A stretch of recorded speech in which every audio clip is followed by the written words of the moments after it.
topics and opinions expressed on the following show are solely those of the hosts and their guests and not those of W4WN Radio, its employees, or affiliates. We make no recommendations or endorsements for radio show programs, services, or products mentioned on air or on our web. No liability, explicit or implied, shall be extended to W4WN Radio, its employees, or affiliates. Any questions or comments should be directed to those show hosts. Thank you for choosing W4WN Radio. This is Beyond Confidence with your host, Divya Park. Do you want to live a more fulfilling life? Do you want to live your legacy and achieve your personal, professional, and financial goals? Well, coming up on Divya Park's Beyond Confidence, you will hear real stories of leaders, entrepreneurs, and achievers who have stepped into discomfort, shattered their status quo, and are living the life they want. You will learn how relationships are the key to achieving your aspirations and financial goals. Moving your career or business forward does not have to happen at the expense of your personal or family life, or vice versa. Learn more at www.divyapark.com, and you can connect with Divya at contact@divyapark.com. This is Beyond Confidence, and now here's your host, Divya Park. Good morning. It's wonderful to be here with y'all. And what I want to share is a really cool story that happened recently, and it goes back to our kindness circle. So as we all are human beings and we all make mistakes. I don't know about you, but I definitely make mistakes every day.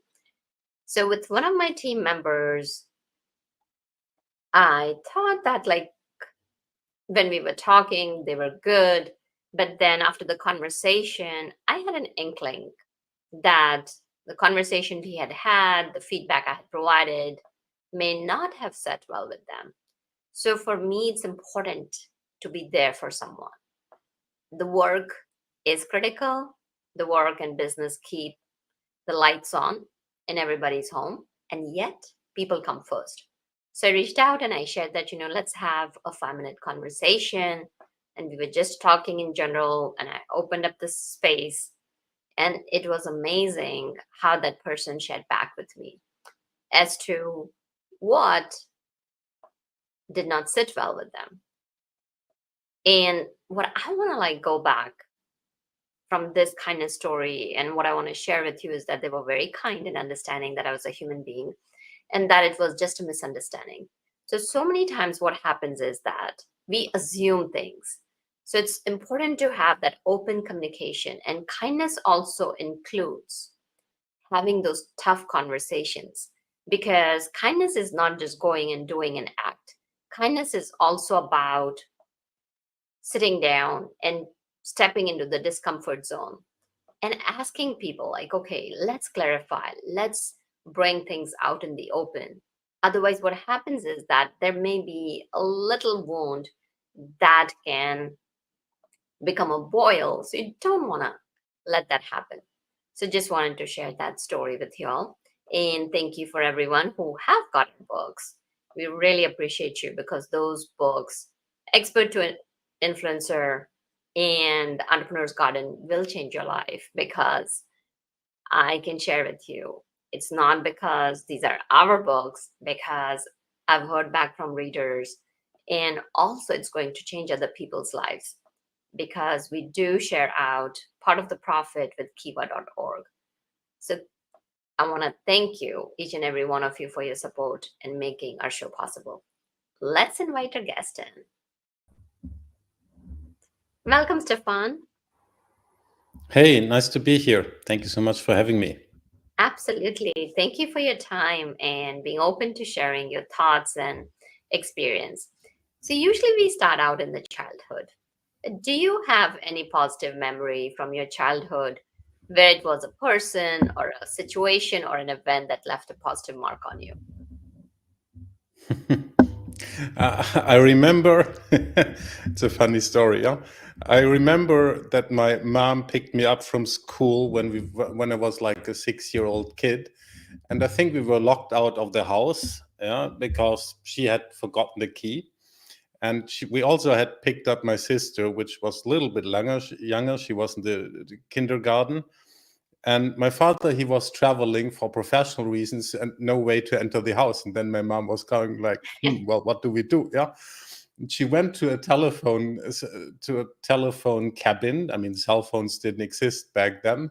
She called up a friend in Munich, and asked her if he could stay the weekend with her because we couldn't go inside the house, into our house. Yeah, and there we were, and ended up in Munich, and that's the first time I got into Munich's beautiful opera.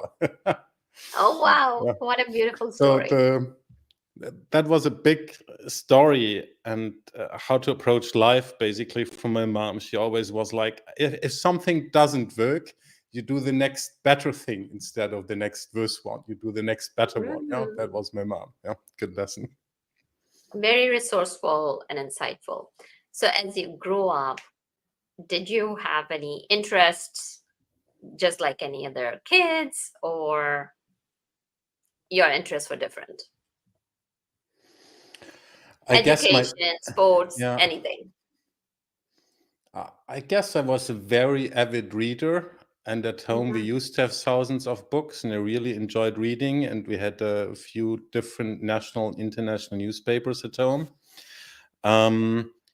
I guess I also had the luck to be able to travel a lot with my parents at a young age, and I was big time into sports. Yeah.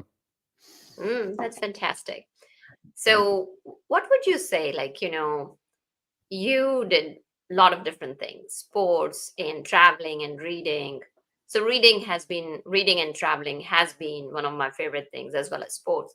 What would you say that each of the things taught you a lesson that has stayed with you even till today? Mm. The sports, perhaps if we start with sports, sport was, I think, important because you learn to move and manage your body. Yeah. And if you do that at a competitive level, I think it's important that you learn to compete in life somewhere. It doesn't matter where. Can be a good violinist player, or do whatever you like. Yeah.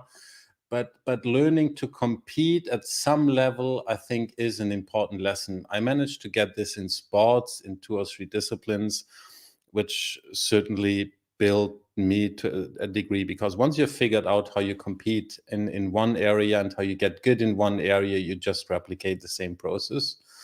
I think Mm, reading has absolutely been critical because it builds knowledge, and that thirst for discovery and experiences and learning, which I had, brought me to live in many countries. So today I live in Zurich in Switzerland, which happens to be my 14th country.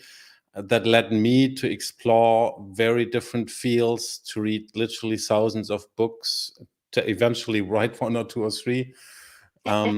Yeah, I think these very important stories. And last but not least, traveling is a way. I mean, unless you just go for beach travels, if you really travel to explore the world, you get to know the world.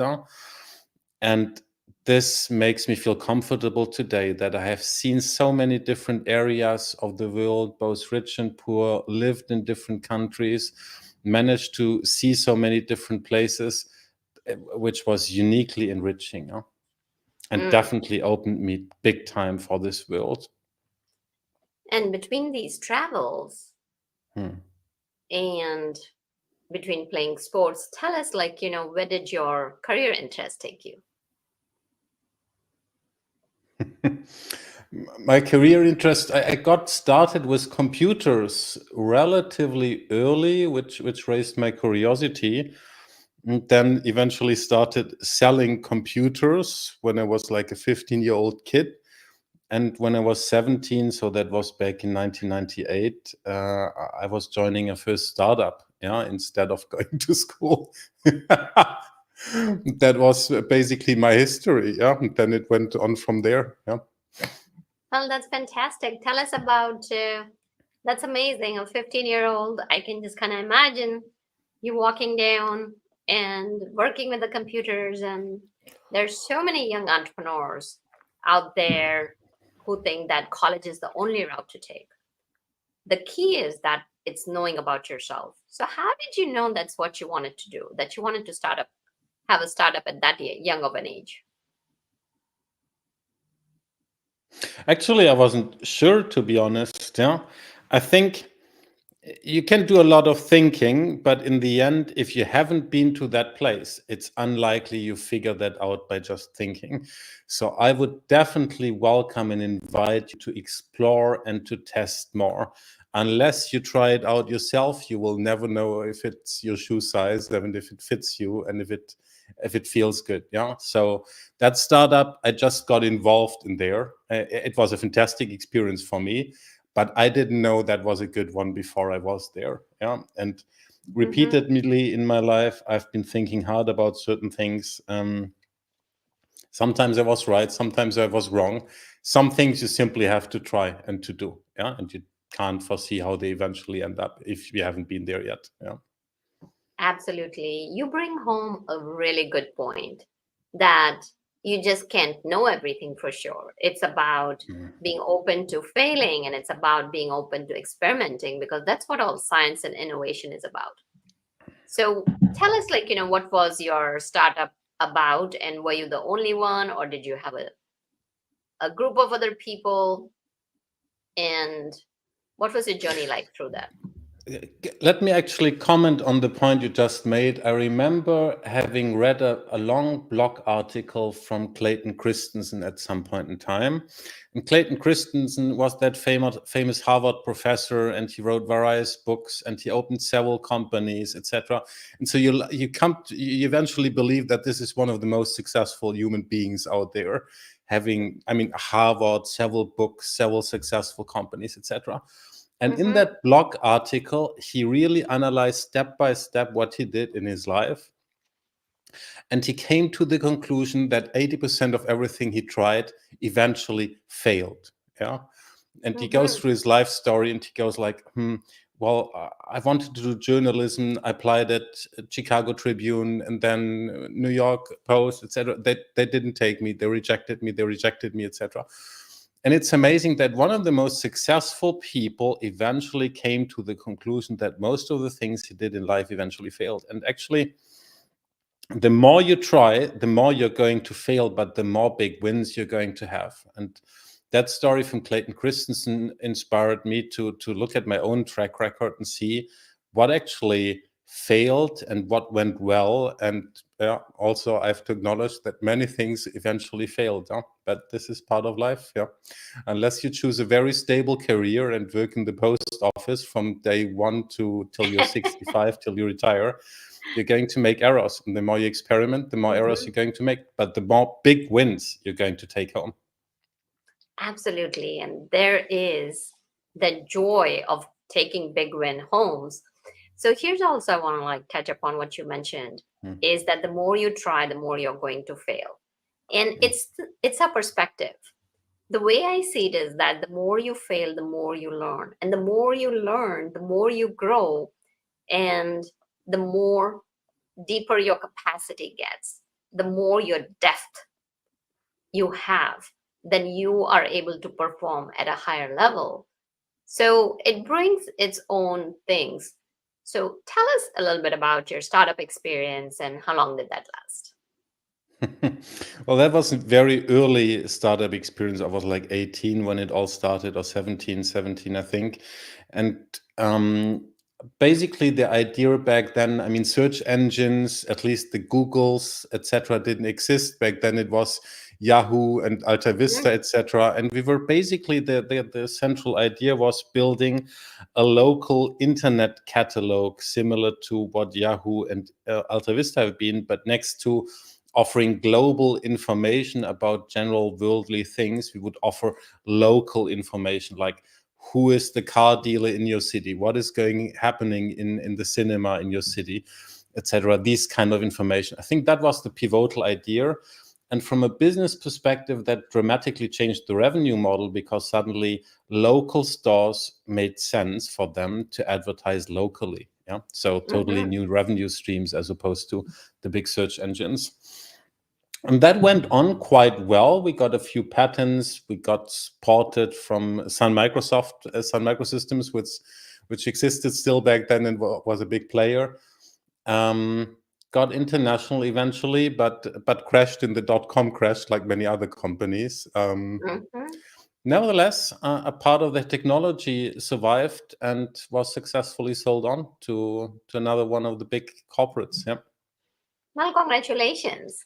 Because as young as you were, you experimented it and you were able to move it forward to success. What would you say were your key learnings? Because there's so many of our bright youngsters, especially Gen Z, they're so self-starters. And of course, every generation is pointing out like, oh, Gen Z can be like this, Gen Z can be like that. One of the things that I really appreciate about them is that they're self-starters. So there are a lot of youngsters out there thinking, oh, I want to do my startup. I want to go ahead and start this. What would you say would be few lessons that they need to keep in mind as they're thinking about it? Well, this is very much the topic of my book, How to Create Innovation.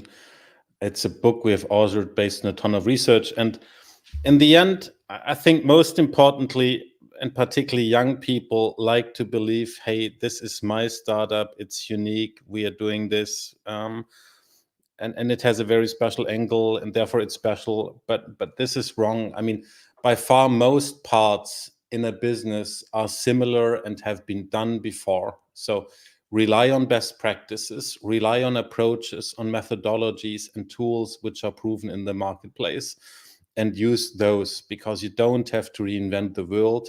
90% of a business model should remain absolutely the same without changes. So copy and paste wherever you can and focus on the few things. These are very few things, normally 2 to 5% of an organization, which are truly differentiating, where your business model is different. And this is where you have to reinvent the wheel.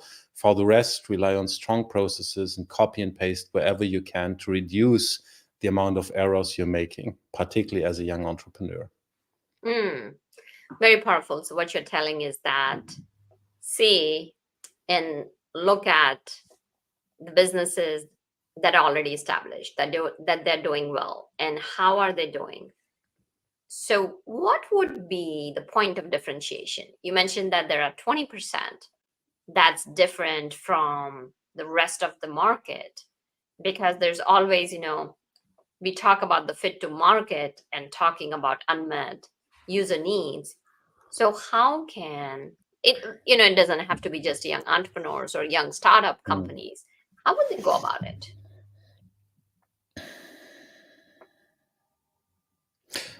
Two different things. The first thing, let's talk about strategy execution.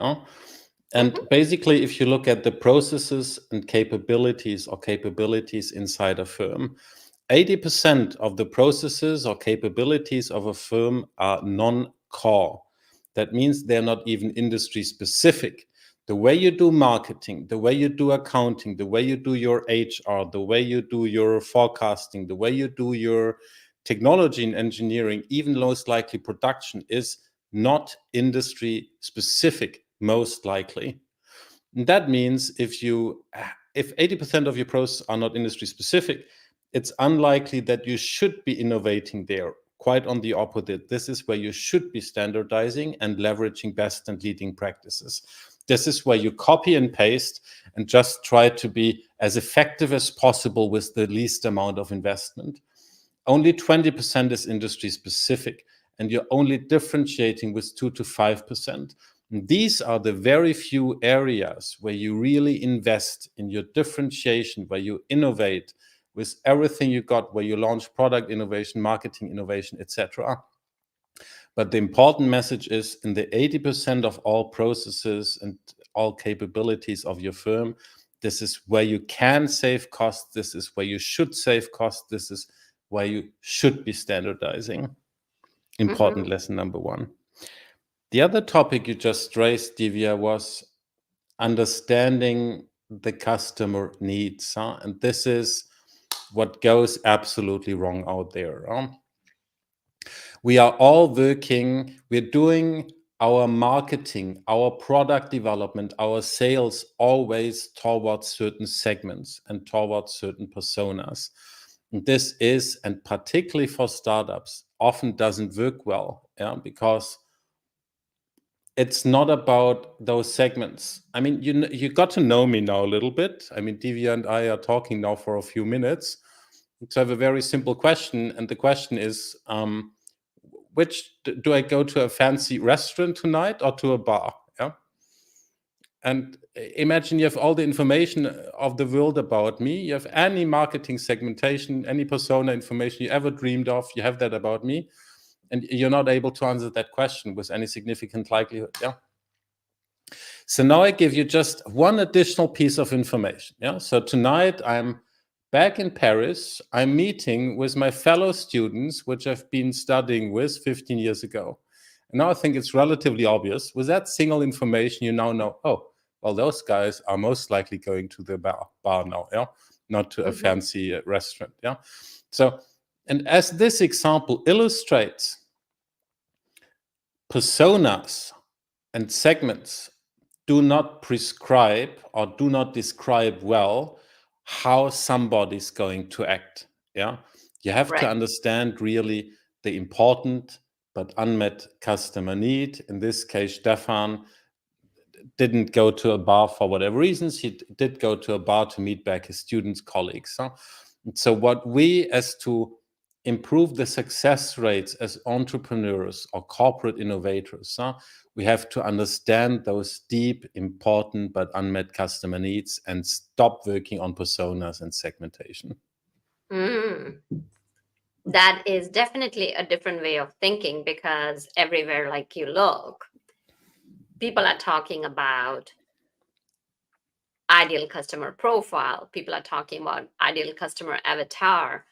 So it's about what you're talking is going at a deeper level and understanding that what they're looking for and where is the area where the needs are not met. And then that's where you're bringing in the innovation.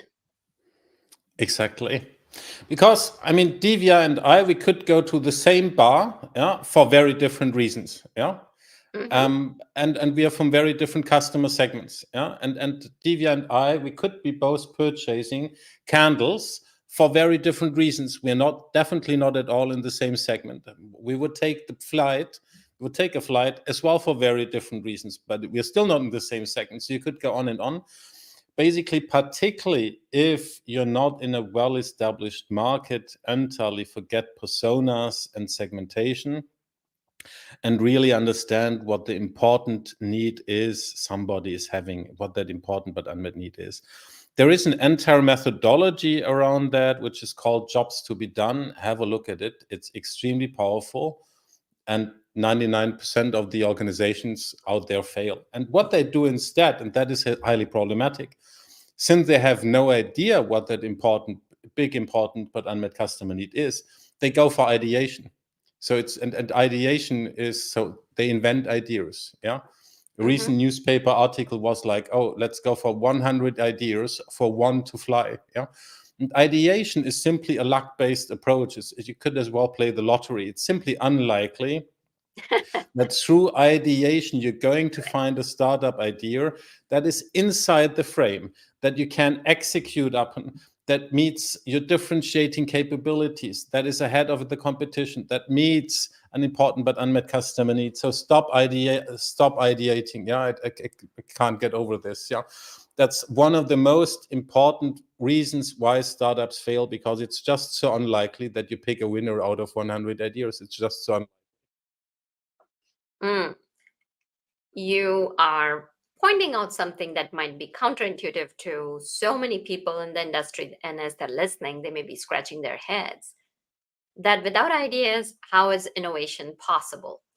So tell us, like, okay, it's a concept is going to be there, but then from having that concept to building that proof of concept, what are one of the ways to go about where you're still maintaining innovation, where you're still reducing the odds of failure?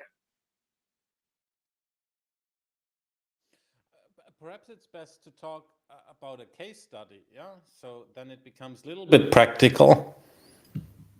And so we have been working with one of the big chemical firms in the world, in agriculture, etc.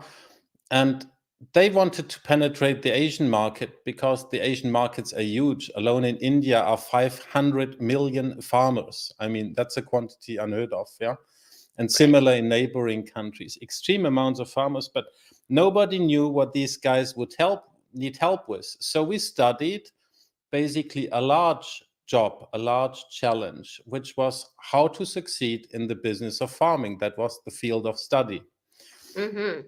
And so we strategically broke down each step the farmer had, from selecting the crops, working the field, watering the plants, eventually harvesting, then selling all the harvest. We strategically looked at all steps and broke this down even into more details until we had fully mapped out that entire process. And it was like, I think, close to 200 individual steps, yeah, from checking water levels to do we have enough pesticides against whatever animals, etc., who might be eating the crops. And then we checked with a mass survey. So we surveyed over 500 farmers in India, 200 farmers in Thailand, etc. We asked them, hey, are you actually successful with it, or are you struggling with this step? And based on that survey, we could really pinpoint what are they struggling with. And they haven't been struggling with water management, but they hugely struggled, for example, with selecting a crop that would yield good outcomes. I mean, good monetary outcomes for them in the end. That was, for example, one key insight for them. And once you have such a nugget, such an insight, yeah, and this is statistically proven that 500 farmers, yeah, or X% do have that issue, yeah, and it's monetary wise a big one for them, then you know exactly where you can innovate. And then innovation becomes almost, based on such an insight, becomes almost an engineering discipline. And believe me, companies are good at engineering, but they're really poor at identifying important but unmet customer needs. So what I'm hearing, Stefan, this is brilliant, that when you're innovating, you are innovating, and yet what you're doing is that you're ensuring the success of it because you've gone down through each and every single step. You've done your market research, you have pinpointed exactly what are the areas that need to be either optimized or innovated or recreated, whatever it is. And having that information is like having the key to success. Am I understanding that correctly? Absolutely. I think we need to mature in general the discipline of innovation so we have a chance at increasing the success rate. And for that, we need much stronger processes and we need to follow leading patterns. Ultimately, I believe that similar to many other fields, innovation can become much more of an engineering discipline with much higher success rates. It just can't be that 90% of all innovation initiatives out there fail, regardless if it's corporates or startups. We have to change that. Mm-hmm. And that is really powerful. So now we have, let's say, our minimum viable product, where you know that you will have your proof of concept. So now, how do you take that?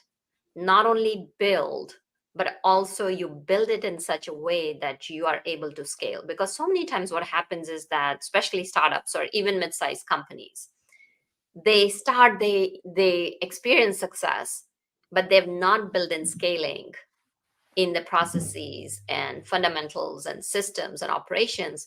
And then what happens is as they scale, the system starts falling apart.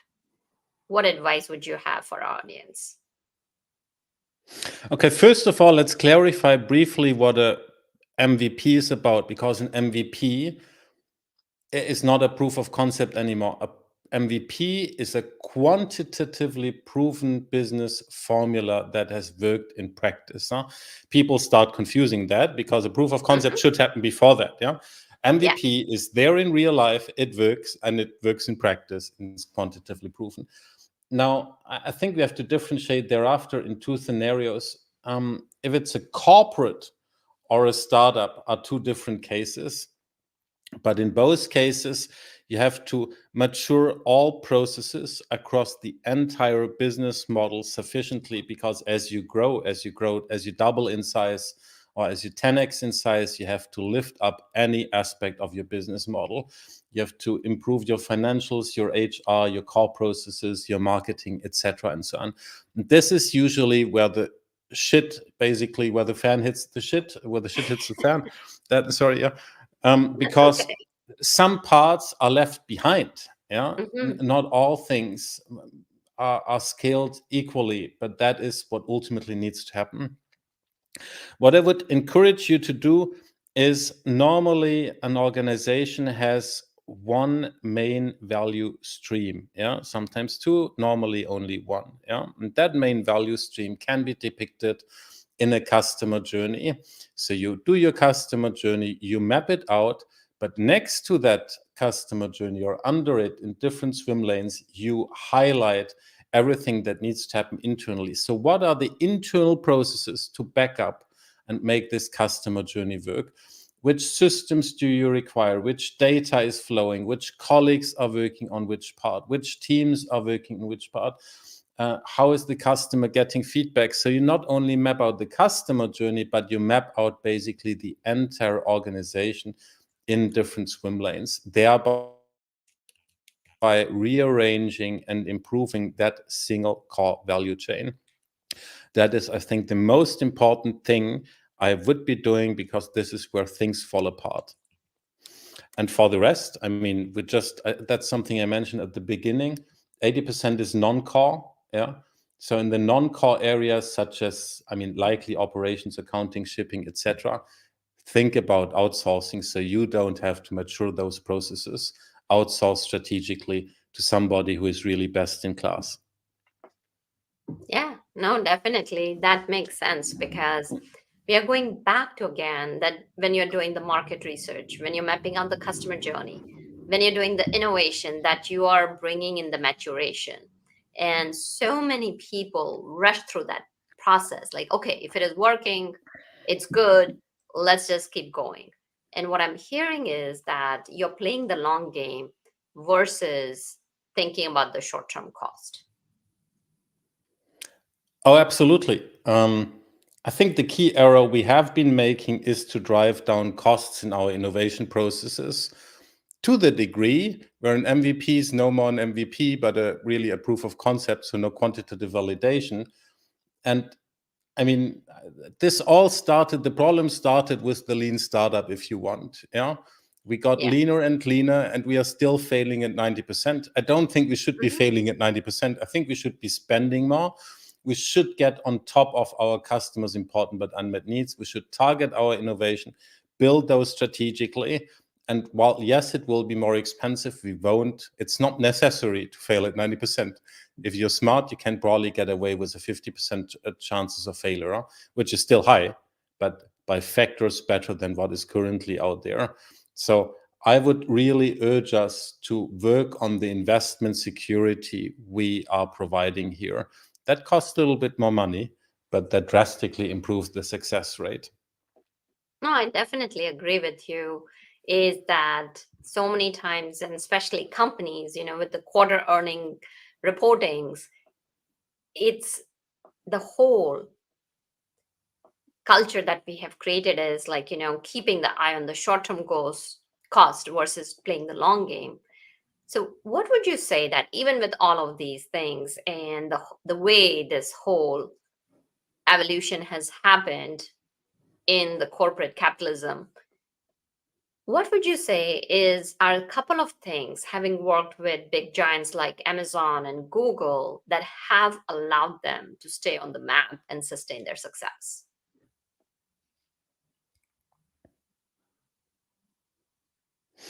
Let's pick perhaps Google as an example. And Google had that pivotal insight with a search engine which would work differently as opposed to the Yahoos and Alta Vistas, etc. That it would rank the authority, that it would measure the authority of a website and rank those pages with high authority higher, which was the central insight behind Google search engine. So they had one successful innovation which would scale extremely well. But then they thought, well, okay, what do we do next? And at this point in time, that was a very exciting point in time, I remember. Google founded at some point in time Alphabet as a holding and came up with many more innovation in other business units to keep growing, to keep scaling, and to be able to continue its evolution. And this is, I think, how we need to think about innovation. No? It's not always doesn't need to happen within the same company, within the same structure.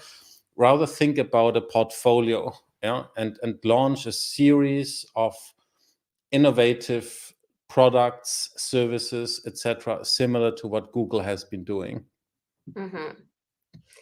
Yeah, very powerful. So, Stefan, thank you so much for being open to kind of sharing your wisdom and bringing in insights. And I'm sure that our audience is definitely curious about your books, where they can connect with you, because I know that I'm going to look it up. Wealth of information and knowledge over here. So do share, where they can connect with you and where can they find your books, and tell us about your books as well.